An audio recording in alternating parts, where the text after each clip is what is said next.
आइए आज हम लोग देखते हैं क्लास 7 का चैप्टर नंबर 1 परिमेय संख्याएं उसकी अभ्यास 1C। अभ्यास 1C को समझने से पहले आइए देख लेते हैं अभ्यास से रिलेटेड कुछ प्रमुख बिंदु, ताकि इस अभ्यास के सभी सवालों को बड़ी आसानी से सॉल्व कर सकें। तो चलिए आइए देखते हैं वो हमारे प्रमुख बिंदु क्या हैं। सबसे पहला हमारा बिंदु ये है कि परिमेय संख्याओं की तुलना करते समय उनके हरों को धनात्मक बनाना पड़ता है। इसके लिए -1 से मल्टीप्लाई या गुणा करना पड़ता है। मान लीजिए कोई हमारी परिमेय संख्या है 5/-8, तो इसकी तुलना करते समय इस संख्या के हर को हमको धनात्मक बनाना पड़ता है। इसके लिए अंश और हर दोनों की -1 से गुणा कर देते हैं। तो 5 एकन 5, 8 एकन 8, plus minus minus minus minus plus. तो इस तरह से हमने इस परिमेय संख्या के हर को धनात्मक बना लिया। या हम कह सकते हैं कोई हमारी परिमेय संख्या है जिसका हर माइनस में है, तो माइनस का साइन हर से हटा करके अंश में लगा देते हैं। तो इस तरीके से हम किसी भी परिमेय संख्या के ऋणात्मक हर को धनात्मक हर में चेंज कर लेते हैं। उसके बाद दूसरा हमारा पॉइंट है कि किन्हीं दो परिमेय संख्याओं की तुलना करते समय उनके हरों का लासा निकाल करके बराबर करना पड़ता है। उनके हरों का लासा या एलसीएम निकाल करके हरों को बराबर करना पड़ता है। तो 4, 8 का यहाँ पर लासा एलसीएम निकालना पड़ेगा, जो कि हमारा 8 हो जाएगा। तो इस तरह से हरों का लासा निकाल करके हरों को बराबर करना पड़ता है परिमेय संख्याओं की तुलना करते समय। इसके बाद तीसरा पॉइंट यह है कि अंशों की तुलना कर लेते हैं। तुलना करने के बाद हम ये बता सकते हैं कि कौन सी परिमेय संख्या हमारी बड़ी है, कौन सी परिमेय संख्या हमारी छोटी है। तुलना करते समय हमको ये ध्यान रखना पड़ता है कि अधिक फेस वैल्यू वाली धनात्मक संख्या बड़ी होती है। मान लीजिए कोई संख्याएं हैं 4, 5, 6, 7, इस तरह से कोई भी संख्या हो सकती है, तो ये हमारी धनात्मक संख्याएं होती हैं। धनात्मक संख्याओं में जिस संख्या की फेस वैल्यू अधिक होती है वो संख्या बड़ी होती है। तो 4, 5, 6, 7 इन संख्याओं में हमारी संख्या 7 यहाँ पर सबसे बड़ी है। अगर ये संख्याएं हमारी ऋणात्मक हों, जैसे मान लीजिए -4, -5, -6, -7, या फिर इस तरह से कोई भी संख्या, तो माइनस में ऋणात्मक संख्याओं में जिस संख्या की फेस वैल्यू कम होती है वो संख्या हमारी बड़ी होती है। यहाँ पर -4 हमारी इन संख्याओं में सबसे बड़ी संख्या है। तो अंशों की तुलना करते समय हमें इन पॉइंट्स को ध्यान रखना पड़ता है। उसके बाद हम परिमेय संख्याओं की बड़ी आसानी से तुलना करके अभ्यास 1C के सभी सवालों को बड़ी आसानी से हल कर सकते हैं। तो चलिए आइए देखते हैं पहला सवाल। निम्नांकित दो परिमेय संख्याओं में कौन सी संख्या बड़ी है? तो इनके हर बराबर हैं और धनात्मक भी है, तो सिर्फ अंशों की तुलना कर लेते हैं। तो तुलना करते समय हम देखते हैं कि ऋणात्मक संख्या हमारी धनात्मक संख्या से छोटी होती है। तो यहाँ पर हम कह सकते हैं कि 7 जो है वो -4 से बड़ी है। तो यहाँ पर 7/9 ये परिमेय संख्या हमारी -4/9 से बड़ी है। उसके बाद हमारा अगला सवाल है -3/4 -5/8 इन दो परिमेय संख्याओं में कौन सी परिमेय संख्या बड़ी है? तो यहाँ पर 4 और 8 का एलसीएम निकाल लेते हैं, जो कि हमारा 8 हो जाएगा। तो यहाँ पर -3/4 -5/8, तो इनका एलसीएम निकालने के बाद हम इनके अंशों को उसी के अनुरूप कन्वर्ट कर देते हैं। यहाँ पर 2 से गुणा हो जाएगी, तो इसके अंश की भी हम 2 से गुणा कर देते हैं। तो 3 दूना 6, ये हमारा हो जाएगा -6/8। और ये परिमेय संख्या हमारी हो जाएगी 1 से गुणा करने पर वही संख्या रहती है, तो ये हो जाएगी हमारी -5/8। तो दो परिमेय संख्याओं की तुलना करते समय जो माइनस की संख्या जो छोटी होती है वास्तव में वही संख्या बड़ी होती है। तो हम कह सकते हैं -5/8 ये परिमेय संख्या हमारी -3/4 से बड़ी है। चलिए देखते हैं -7/12 -7/12 -5/8। इसको हम -5/8 से 8 भी लिख सकते हैं, क्योंकि -1 से गुणा करने पर ये हमारा -5/8 हो जाएगा। तो इस तरह से अब इनके हरों को हम लासा निकाल करके बराबर कर लेते हैं। तो इनका हमारा 12 और 8 का हमारा लासा हो जाएगा 24। तो यहाँ पर 2 से गुणा होगी, तो 7 की भी 2 से गुणा कर देंगे, तो ये हमारा हो जाएगा 7 दूनी 14 -14/24। यहाँ पर 3 से गुणा हो जाएगी, तो 5 की भी 3 से कर देंगे, तो 5 3 15 -15/24। उसके बाद अंशों की तुलना कर लेते हैं। तो अंशों की तुलना करते समय माइनस की जो संख्या जिसकी फेस वैल्यू कम होती है वो संख्या बड़ी होती है। तो -14/24 ये संख्या हमारी -15/24 से बड़ी है। तो हम कह सकते हैं -7/12 जो है 5/8 से ये परिमेय संख्या हमारी बड़ी है। चलिए देखते हैं अगला सवाल। -5/9 इसको हम -5/9 और फिर इसके हर को जब हम प्लस में चेंज करेंगे तो माइनस माइनस ये हमारा कैंसिल हो जाएगा। तो यहाँ पर ये हमारा हो जाएगा 3/13। तो यहाँ पर हमको हरों को बराबर करने की एलसीएम निकालने की आवश्यकता नहीं है, क्योंकि हमारी जो संख्या प्लस में धनात्मक संख्या होती है वो संख्या हमारी ऋणात्मक संख्या से बड़ी होती है। तो हम कह सकते हैं कि 3/13 ये परिमेय संख्या हमारी -5/9 परिमेय संख्या से बड़ी है। चलिए देखते हैं सवाल नंबर 2। निम्नांकित दो परिमेय संख्याओं में कौन सी छोटी है? तो -4/9 -1 से गुणा करने पर ये हमारा हो जाएगा -5/9। अंशों की तुलना करने पर -5 ये संख्या जिसकी फेस वैल्यू अधिक होती है, ऋणात्मक संख्या वो छोटी होती है। तो -5/9 ये संख्या हमारी -4/9 से छोटी है।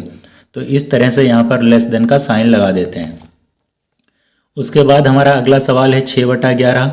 6/11 माइनस माइनस कैंसिल हो जाएगा, यहाँ पर ये हमारा हो जाएगा 7/11। इनमें कौन सी संख्या छोटी है? कौन सी संख्या छोटी है?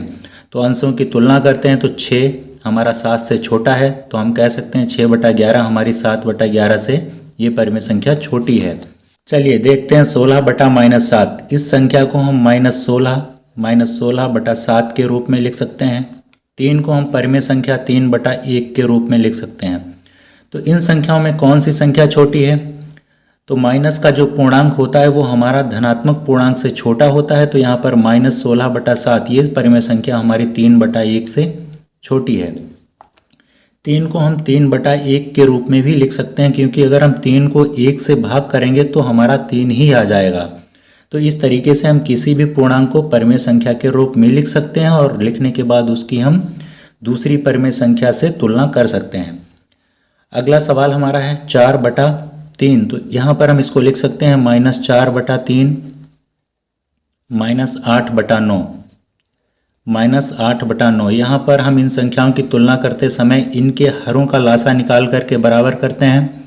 तो यहाँ पर जो लासा है वो 9 हो जाएगा। तो यहाँ पर 3 से मल्टीप्लाई हो जाएगी। तो ये यहाँ पर हमारा हो जाएगा 4×3 12 -12/9 -8/9।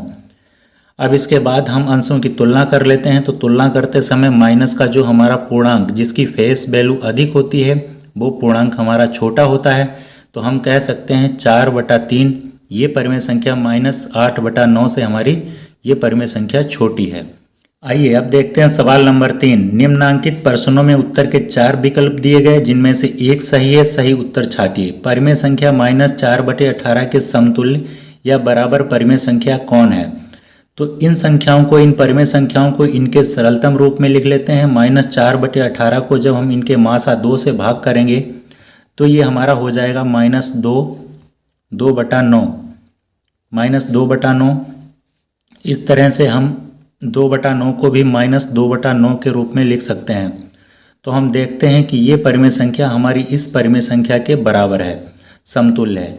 6/27 को इसके हम सरलतम रूप में लिखते हैं। तो इसको हम 3 से भाग करेंगे। 3 दूना 6, 3 निम 27। तो इसका अंश धनात्मक है। ये परिमेय संख्या हमारी -4/18 से बड़ी है। इसी तरह से 2/9 भी हमारी परिमेय संख्या, ये धनात्मक इसका अंश है। तो ये भी हमारी परिमेय संख्या इससे बड़ी है। और 4/18 ये परिमेय संख्या भी हमारी माइनस की परिमेय संख्या से बड़ी है। सिर्फ -2/9 ये परिमेय संख्या हमारी -4/18 के सरलतम रूप -2/9 के बराबर या समतुल्य है। चलिए देखते हैं परिमेय संख्या 3/5 से बड़ी परिमेय संख्या कौन सी है। तो 3/5 को इसको हम 2 से मल्टीप्लाई करके, इसके अंश और हर को 2 से मल्टीप्लाई करके इसको हम 6/10 के रूप में भी लिख सकते हैं। 3/5 या 6/10 ये सेम बात है, एक सेम संख्या है, सेम परिमेय संख्या है। उसके बाद हम अंशों की तुलना कर लेते हैं। तो 4/10 ये परिमेय संख्या हमारी 6/10 से छोटी है। माइनस की परिमेय संख्या ये भी हमारी 6/10 से छोटी है। 6/10 ये परिमेय संख्या हमारी 6/10 के बराबर है। जबकि 7/10 इस परिमेय संख्या का जो अंश है वो 6 से अधिक है, तो ये परिमेय संख्या हमारी 6/10 अर्थात 3/5 से बड़ी है। तो इसका राइट आंसर हो जाएगा 7/10। चलिए अब देखते हैं परिमेय संख्या 4/9 से छोटी परिमेय संख्या कौन सी है। तो परिमेय संख्याओं की तुलना करते समय इनके हरों को हम समान कर लेते हैं, समान हरों के रूप में कन्वर्ट कर लेते हैं। तो 4/9 को यहाँ पर हम 2 से मल्टीप्लाई करके, अंश और हर की 2 से मल्टीप्लाई करके 4 दूना 8, 4 दूना 8, यहाँ पर 2 से मल्टीप्लाई करके 4 दूना 8 और 9 दूनी 18 इस परिमेय संख्या के रूप में कन्वर्ट कर लेते हैं। उसके बाद 12 और 27 को 3 से भाग करके 3 चक्कू 12, 3 नेम 27 इस संख्या के रूप में कन्वर्ट कर दिया। फिर इसकी हम 2 से मल्टीप्लाई करके 4 दूना 8, 4 दूना 8 और 9 दूनी 18, तो इस संख्या को हम 8/18 के रूप में लिख सकते हैं। उसके बाद सभी संख्याओं के हर समान होने पर इनके अंशों की हम तुलना करके बता सकते हैं कि इन परिमेय संख्याओं में कौन सी परिमेय संख्या छोटी है। तो यहाँ पर अंशों की तुलना करते हैं तो 13 ये परिमेय संख्या हमारी 8/18 से बड़ी है। यहाँ पर ये 8/18 ये दोनों परिमेय संख्याएं हमारी बराबर हैं। इस परिमेय संख्या का अंश 11 है, तो ये संख्या भी हमारी परिमेय संख्या 8/18 से बड़ी है। यहाँ पर माइनस, ये माइनस की हमारी परिमेय संख्या है, तो माइनस की परिमेय संख्या हमारी धनात्मक संख्या से छोटी होती है। तो यहाँ पर हम कह सकते हैं कि -11/18 ये परिमेय संख्या हमारी 8/18 अर्थात 4/9 से छोटी है। चलिए देखते हैं परिमेय संख्या 0/-5 से बड़ी परिमेय संख्या कौन सी है। तो 0 को चाहे हम 0 लिखें या माइनस का 0 लिखें, इससे कोई फर्क नहीं पड़ता है। तो 0/-5 को हम -0/5 भी लिख सकते हैं। जैसा कि हम जानते हैं कि माइनस की कोई भी संख्या ऋणात्मक पूर्णांक हमारा जो होता है वो 0 से छोटा होता है। तो हम कह सकते हैं -1 ये संख्या हमारी 0/5 से छोटी है। उसके बाद ये माइनस का पूर्णांक ये भी हमारा 0 से छोटा है, और यहाँ पर इसको हम -4/9 के रूप में लिख सकते हैं, क्योंकि ऐसा हम जब हरों को धनात्मक करते हैं तब -1 से मल्टीप्लाई करने पर, गुणा करने पर ये अंश जो है माइनस का हो जाता है। तो ये संख्या भी हमारी परिमेय संख्या भी 0/5 से छोटी है। -2/-7 इसको जब हम -1 से मल्टीप्लाई करेंगे तो ये हमारा हो जाएगा माइनस माइनस कैंसिल, ये हमारा हो जाएगा 2/7। तो हम कह सकते हैं कि परिमेय संख्या 2/7 ये परिमेय संख्या हमारी 0/-5 से बड़ी है। चलिए देखते हैं अब सवाल नंबर 4। अपनी अभ्यास पुस्तिका में उतारकर खाली स्थान में ग्रेटर देन, इक्वल या लेस देन का ये जो चिन्ह है इसको भरना है। तो -4/7 6/13, यहाँ पर ये 6 हमारा धनात्मक पूर्णांक है। धनात्मक पूर्णांक हमारा माइनस के पूर्णांक से बड़ा होता है, तो हम कह सकते हैं कि 6/13 ये हमारी परिमेय संख्या बड़ी है। तो यहाँ पर ग्रेटर देन का साइन लग जाएगा। 6/13 हमारी -4/7 से बड़ी है। -7/8 21/-24 इन संख्याओं को इनके हम सरलतम रूप में लिख लेते हैं। तो -7 3/24 को इनके HCF मासा से भाग करेंगे तो यहाँ पर ये हो जाएगा 3 7 21 3 8 24। माइनस का ये साइन हर से अंश में लग जाएगा, तो यहाँ पर ये संख्या हमारी हो जाएगी माइनस की। अब यहाँ पर -7 अंशों की तुलना करते हैं, ये दोनों संख्याएं हमारी बराबर हैं, तो यहाँ पर हमारा साइन आ जाएगा =, का, बराबर का।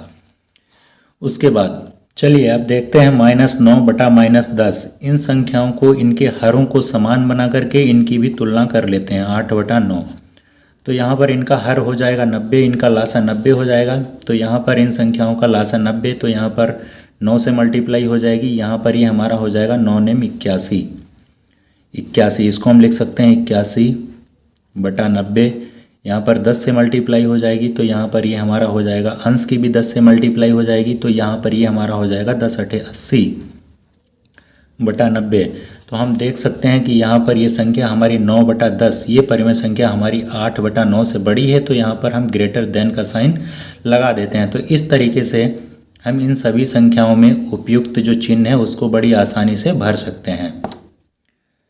चलिए देखते हैं 5वां सवाल। निम्नांकित परिमेय संख्याओं को आरोही क्रम में लिखिए। आरोही क्रम का अर्थ होता है सबसे पहले सबसे छोटी, उससे बड़ी, उससे बड़ी। इस तरीके से हमारी संख्याएं मान लीजिए 1 4 5 7 3, तो इनको आरोही क्रम में लिखना है तो सबसे पहले 1, 3, 4, 5, 7, तो इस तरीके से बढ़ते हुए क्रम में लिखने को आरोही क्रम कहते हैं। यहाँ पर इन परिमेय संख्याओं को आरोही क्रम में लिखना है तो इन संख्याओं को 3/5 -7/10, 8/15 को हम -8/15, -17/-30 को 17/30, माइनस कैंसिल हो जाएगा, इस रूप में लिख सकते हैं। इसके बाद इन संख्याओं की तुलना करने के लिए इनके हरों का एलसीएम निकालते हैं तो हमारा एलसीएम यहाँ पर इन संख्याओं का 30 हो जाएगा। फिर उसके बाद लासा से मल्टीप्लाई करते हैं, लासा के अकॉर्डिंग अंशों को मल्टीप्लाई करते हैं तो यहाँ पर हमारी 6 से मल्टीप्लाई हो जाएगी, तो यहाँ पर अंश की भी हम 6 से मल्टीप्लाई कर देंगे, यहाँ पर हमारी 3 से मल्टीप्लाई हो जाएगी तो अंश को भी हम 3 से मल्टीप्लाई कर देंगे, यहाँ पर हमारे 2 से मल्टीप्लाई हो जाएगा तो यहाँ पर अंश को भी 2 से मल्टीप्लाई कर देंगे, यहाँ पर 1 से मल्टीप्लाई होगा तो सेम संख्या रहने देंगे। उसके बाद ये संख्याएं हमारी हो जाएंगी 3 छाक 18, 18/30, 7 या 21, -21/30, 8 दूनी 16, माइनस के 16/30 और 17/30। इस तरह से ये हमारी परिमेय संख्याएं इस रूप में कन्वर्ट हो गई। इसके बाद इन संख्याओं के अंशों की हम तुलना कर लेते हैं, फिर उसके बाद आरोही क्रम में लिख देते हैं। तो यहाँ पर -21/30, तो ये संख्या हमारी सबसे छोटी है तो इस तरह से हम -7/10 आरोही क्रम में लिखना है तो सबसे पहले हम -7/10, उसके बाद -16, ये परिमेय संख्या हमारी -21 से बड़ी है तो ये संख्या हमारी 8/15 है तो उसके बाद हम इसको 8/15 लिख देते हैं। उसके बाद हमारी संख्या 17/2, ये जो धनात्मक अंश है 17, ये हमारा 18 से अधिक है तो उसके बाद 17/2 अर्थात हम -17/-30 को लिख देते हैं, -17/-30। और लास्ट में यहाँ पर ये जो परिमेय संख्या है इसका जो अंश है 18, ये सबसे अधिक है तो लास्ट में ये हमारा 3/5 के स्थान पर आया है तो लास्ट में हम सबसे 3/5 को लिख देते हैं। इस तरह से हम इन परिमेय संख्याओं को आरोही क्रम अर्थात सबसे छोटी, फिर उसके बाद उससे बड़ी और सबसे बड़ी, इस रूप में बड़ी आसानी से लिख सकते हैं। चलिए देखते हैं अगला सवाल। निम्नांकित परिमेय संख्याओं को अवरोही क्रम में लिखिए। तो कोई भी हमारी संख्याएं हैं जब उनको हम बढ़ते से घटते हुए क्रम में लिखते हैं तो इस प्रकार लिखने को अवरोही क्रम कहते हैं। 6, 4, 3, 2, 7, तो इनमें सबसे पहले यहाँ पर हम इसको 7, सबसे बड़ी संख्या 7, उसके बाद 6, 4, 3, 2, इस तरह से घटते हुए क्रम में लिखने को अवरोही क्रम कहते हैं। तो यहाँ पर ये हमारी परिमेय संख्याएं हैं 4/7 -5/6, इन संख्याओं को अवरोही क्रम में लिखना है। तो 4/7 -5/6 -3/-12, तो माइनस प्लस हो जाएगा तो इसको हम 3/12, 11/24 को हम -11/24 के रूप में लिख सकते हैं। उसके बाद इन सभी परिमेय संख्याओं के हरों का लासा निकाल करके इनके हरों को बराबर कर लेते हैं तो हमारा 7, 6, 12 और 24, इसका हमारा लासा हो जाएगा 168, इसका हमारा लासा 168 हो जाता है। उसके बाद यहाँ पर हमारी 24 की, हमारे 7 की 24 से यहाँ पर गुणा हो जाएगी, लासा लाने के लिए 24 से गुणा हो जाएगी तो अंश की भी हम 24 से गुणा कर देंगे। यहाँ पर हमारी लासा लाने के लिए 28 से गुणा हो जाएगी तो अंश की भी हम 28 से गुणा कर देंगे, अंश की भी हम 28 से गुणा कर देंगे। यहाँ पर हमारा लासा 168 लाने के लिए 14 से गुणा हो जाएगी तो फिर हम अंश की भी 14 से गुणा कर देंगे। इस तरह से यहाँ पर 7 से हमारी गुणा हो जाएगी तो अंश की भी हम 7 से गुणा कर देंगे।